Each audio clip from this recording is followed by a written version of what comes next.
Greetings, you deep spawn, which I think is also the plural. I hope you're doing well. My name is Graham, and welcome to the Crack-A-Pack here on LRRMTG, where today we're opening a pack of Fallen Empires, which apparently the set code for which is FEM, so that's new information to me. This was given to us by Sean C, aka Core Flux, in the Twitch chat, or 0SC on the Discord, and contains 8 tradable game cards. You must have Magic the Gathering to play. That's not true. I mean, you can't play the entire game just with these, but what does it mean? You must have Magic the Gathering. There wasn't there were starter boxes, but there wasn't you gotta first buy this item called Magic the Gathering. It raises more questions than it answers, is what I would say, and it's not a surprise to me that they don't say that anymore. What they do say, in black text on dark red, which is not good. In the southern oceans of Dominia Prime. Editor's note, Dominaria. Lay a continent of great kingdoms, far from the war between Urza and Mishra, the lands of Sarcadia prospered. But as the climate changed, resources dwindled and empires crumbled. Hideous new species arose in the forests and seas, forcing the Sarpadians to fight for their very survival. Recruit these toughened warriors and vicious predators for your duels, but beware lest you fare no better than the fallen empires. Uh-huh. Let's find out together, shall we? This plastic is old.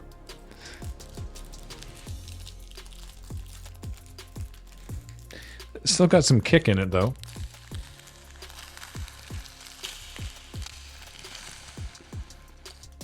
Okay. I have no idea what the rarities are, because they didn't do that. I mean, they did rarities, sort of, but they didn't, label the expansion symbols.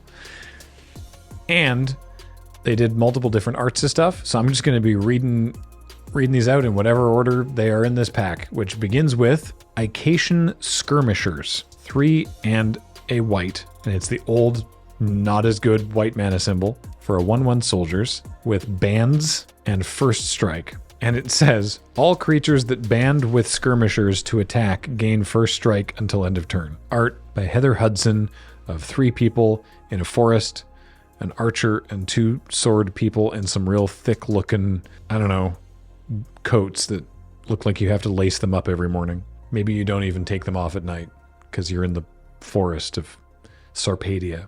I'm not going to go deep on digging on banding. I know that, I'm sure I have before, but it's bands first strike, and all creatures that band with skirmishers to attack gain first strike until end of turn. Could you band on blocks? If you could, they wouldn't get first strike. Also, truncating the card name in the rules text is jarring to me, unless they're talking about other skirmishers. Skirmishers engaged raiders before they could reach the town. Although these units typically suffered huge losses, they never lacked volunteers. Oh, because the volunteers are stupid? Alright. Next, it's a land. I've heard of this one. This is Ebon Stronghold. It enters tapped, taps with a T, old school tap symbol, to add black, and tap and sacrifice it to add black. Okay.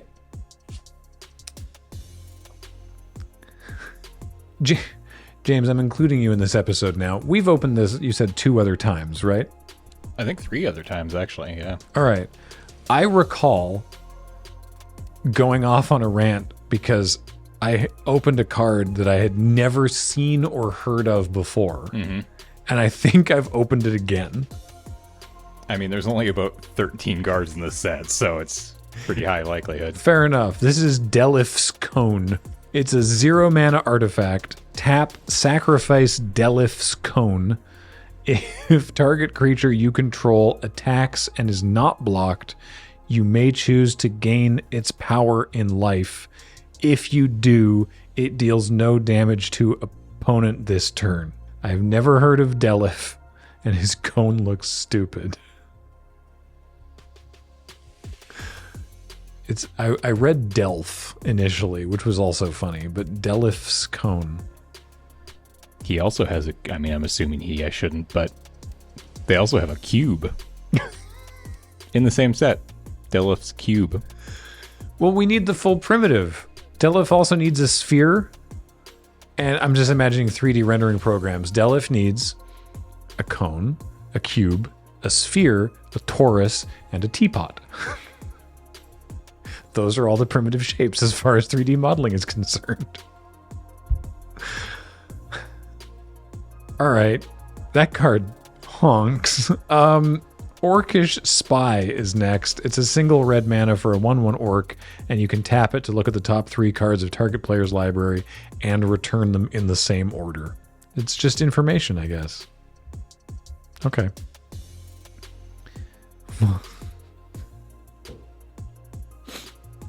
Some of the art is real good. Voldalian Soldiers is next. It's 1 and a blue for a 1/2 merfolk.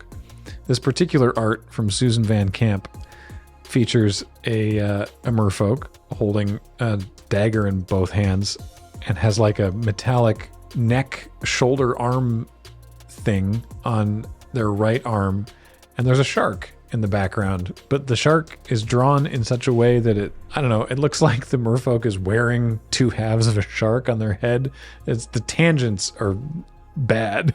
And there's a lot of text from Volume 5 of the Sarpadian Empires, which, sure. What's this card do? It's a 1/2 for 2. Wow. Fallen Empires was not good. Goblin Surgeon? I've never known how to pronounce this. Chirurgian? Are you supposed to say it with like a mouthful of ham? Goblin Surgeon. What? Yeah, the guy what heals. Yeah, he's putting. Okay, this is art by Phil Folio, and it's the Llanowar Elf's head being sewn onto. There's an arm and a body from other early Magic cards that I recognize and I can't remember. Anyway, what does this card do? It's 1 red mana for a 0/2 goblin, and you can sacrifice a goblin to. Oh, okay. If you have this creature, you can sacrifice a goblin to regenerate a different creature. So you can go, I'm going to kill this goblin for parts and save your life. That actually seems like a reasonably useful effect, though this art is messed up. Chirurgian. Homarid Warrior is next. 4 and blue for a 3/3 Homarid. For 1 blue mana, Homarid Warrior may not be the target of spells or effects until end of turn and does not untap as normal during your next untap phase.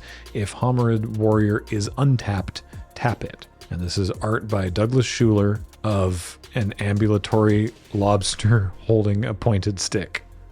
Homarids. I'm glad that we've had more Homarids recently. That's been nice. It's been a weird and fun thing to see. Justice for Homarids. We're almost done, too. There's only 8 cards in this pack.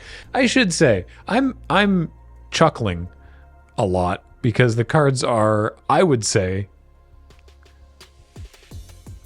worth laughing about. But I hope it's not coming across in a mean-spirited way. It's just that some of these cards are very silly compared to where the game developed not even 2-3 years after this. Our last card is Farrell's Zealot. Why can't I say words? This set, Chirurgian. Hang on, let me try this with a mouthful of ham. Farrell's Zealot. 1 white for a 2/2 townsfolk. That's an interesting subtype to throw in this one. If Farrell's Zealot attacks and is not blocked, you may choose to have it deal 3 damage to a target creature. If you do so, it deals no damage to opponent this turn. Farrell, a former priest, believed Acacia was far too complacent towards the Order of the Ebon Hand. And so Farrell Zealots were a weird card. So like the only way that this works is if the opponent has a creature, how does this play pattern work? If they have something with 1 toughness, I guess they just chump this. If they have something with... Because if they have something with 3 toughness, then they should just block anyway, or else this dies. But then that would kill this. So it needs to be something with 3 toughness. Hang on, my brain is dribbling out of my ears. If they block it with a creature with like a 1/3, then nothing happens. If they block it with a 2/3, then your Feral Zealot dies, and that was a bad attack. If they have a 0/3, they just block it. I'm trying to craft a scenario where your opponent would choose not to block it, because it would be if they have a creature with a big enough toughness that the 3 damage wouldn't kill it. So they got 4 toughness creatures, but it's got to be a 4 toughness creature with not enough power to kill this. So like a 1/4, but then why wouldn't you just block this? What do you do? What's the point of this card? We've been recording a couple of these in a row now, so maybe I'm just losing my mind. Am I missing something painfully obvious, or is this card just make no sense? I don't think James knows I was asking him that directly. Oh, what's the card again? Farrell's Zealot. Right, Zealot. What's the updated text say here? Does it even change it? Whenever Farrell's Zealot attacks and isn't blocked, you may have it deal 3 damage to target creature. If you do, Farrell's Zealot assigns no combat damage this turn. Uh-huh. That's what it does. That didn't help. No. You may have it deal 3 damage. If you do, it assigns no combat damage. In what scenario are you able to connect with this and is not blocked? So you have to, in regular combat, just will never do what you want it to do. You have to give this evasion. You have to make this unable to be blocked, so that then you can go, I attack with, you give it like a Whisper Silk Cloak or something and go, I attack with this, and instead of dealing 2 to you, I'll deal 3 to that thing. Because if this doesn't have outside evasion, it's useless. I agree. Cool. I'll first pick Ebon Stronghold. I don't know. Homerid Warrior, I guess, has power and toughness, as opposed to the Surgeon, which only has toughness. The Ocean Soldiers, I suppose, has power and toughness only. Or sorry, Voldalian Soldiers. The Skirmishers was your rare. The one that bans with and has first strike? This is the rare? Yeah, that was a rare. It's worth 69 cents. Nice. What's this whole pack worth? About $2.23. Really? Yeah. Ebon Stronghold? 36 cents. How much is Delif's Cone worth? 19 cents. Okay, what am I missing? What's worth more here? Is it just everything's worth like 30 cents? Yeah, everything is like 69 cents, 36 cents, 35 cents for the Shurigans. Shurigians. 15 cents, 16 cents, 17 cents. Yeah. Okay. It adds up. Weird. All right. Hey, Sean, Coreflux, thank you for this booster pack of Fallen Empires.